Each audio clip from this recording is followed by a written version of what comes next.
കേരളത്തിലെ ക്ഷേത്രങ്ങളിൽ ഏറ്റവും കൂടുതൽ ഭക്തജനങ്ങൾ എത്തുന്ന സമയങ്ങളിൽ ഒന്നാണിത്, കർക്കിടക മാസം. ഈ മാസത്തിൽ രാമായണ പാരായണത്തിനും നാലമ്പല ദർശനത്തിനും വലിയ പ്രാധാന്യമുണ്ട്.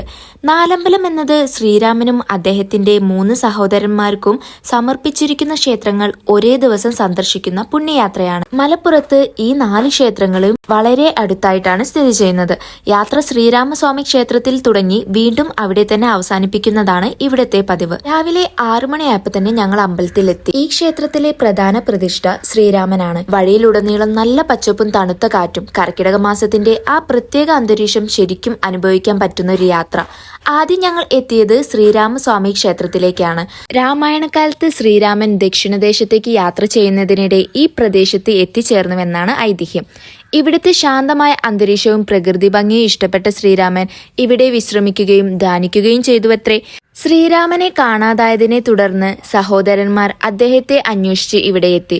പിന്നീട് 4 സഹോദരന്മാരും ഈ പ്രദേശത്തിന്റെ വിവിധ ഭാഗങ്ങളിൽ വസിച്ചുവെന്നും അതിന്റെ ഓർമ്മയ്ക്കായാണ് ശ്രീരാമൻ, ലക്ഷ്മണൻ, ഭരതൻ, ശത്രുഘ്നൻ എന്നിവർക്കായി ഈ 4 ക്ഷേത്രങ്ങൾ ഉണ്ടായതെന്നുമാണ് ഇവിടുത്തെ ഐതിഹ്യം. നാലമ്പല യാത്ര എന്ന് പറയുന്നത് വെറുതെ 4 അമ്പലങ്ങളിൽ പോയി വരുന്നതല്ല. ഓരോ അമ്പലത്തിനും അതിന്റേതായ വിശ്വാസങ്ങളും ആചാരങ്ങളും ഉണ്ട്. ദർശനം കഴിഞ്ഞപ്പോൾ അവിടുത്തെ പ്രധാന വഴിപാടുകളെക്കുറിച്ചും ആചാരങ്ങളെക്കുറിച്ചും അന്വേഷിച്ചു. ഓരോ ക്ഷേത്രത്തിനും അവിടുത്തെ വിശ്വാസങ്ങളും ആചാരങ്ങളും അനുസരിച്ച് വ്യത്യസ്തമായ വഴിപാടുകളാണ് ഉള്ളത്. വഴിപാടുകൾ നടത്തുമ്പോൾ അത് വിശ്വാസത്തിന്റെ ഭാഗമായിട്ടാണ് ഓരോ ആളുകളും കരുതുന്നത്.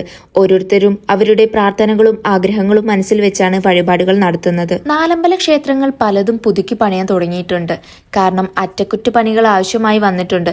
പഴയ കെട്ടിടങ്ങൾ സംരക്ഷിക്കുകയും കേടുപാടുകൾ വന്ന ഭാഗങ്ങൾ പുനർനിർമ്മിക്കുകയും ചെയ്യുന്നത് വലിയൊരു ഉത്തരവാദിത്തമാണ്. അങ്ങനെ ഞങ്ങൾ 2 അമ്പലങ്ങൾ കൂടി ദർശിച്ചു കഴിഞ്ഞു. രാമായണവുമായി ബന്ധപ്പെട്ട ഈ ക്ഷേത്രങ്ങൾ ഓരോന്നും ഓരോ കഥാപാത്രങ്ങളുമായി ബന്ധപ്പെട്ട് കിടക്കുന്നു. ശ്രീരാമൻ, ലക്ഷ്മണൻ, ഭരതൻ, ശത്രുഘ്നൻ ഈ 4 സഹോദരന്മാരുടെ ജീവിതവും അവരുടെ സ്വഭാവവും രാമായണത്തിലെ അവരുടെ സ്ഥാനവും ഓരോ ക്ഷേത്രങ്ങളിലും ഓർമ്മപ്പെടുത്തുന്നു. അങ്ങനെ ഞങ്ങൾ ഓരോ ക്ഷേത്രങ്ങളിലായി ദർശനം നടത്തി യാത്ര തുടർന്നു. ഒരു ദിവസം കൊണ്ട് പല ക്ഷേത്രങ്ങൾ സന്ദർശിക്കുന്ന യാത്രയായതുകൊണ്ട് യാത്രയിൽ കുറച്ച് ക്ഷീണം ഉണ്ടാവുമെങ്കിലും ഓരോ അമ്പലങ്ങളും എത്തുമ്പോൾ ആ ക്ഷീണം മറന്നു പോകുന്ന ഒരു അനുഭവമായിരുന്നു.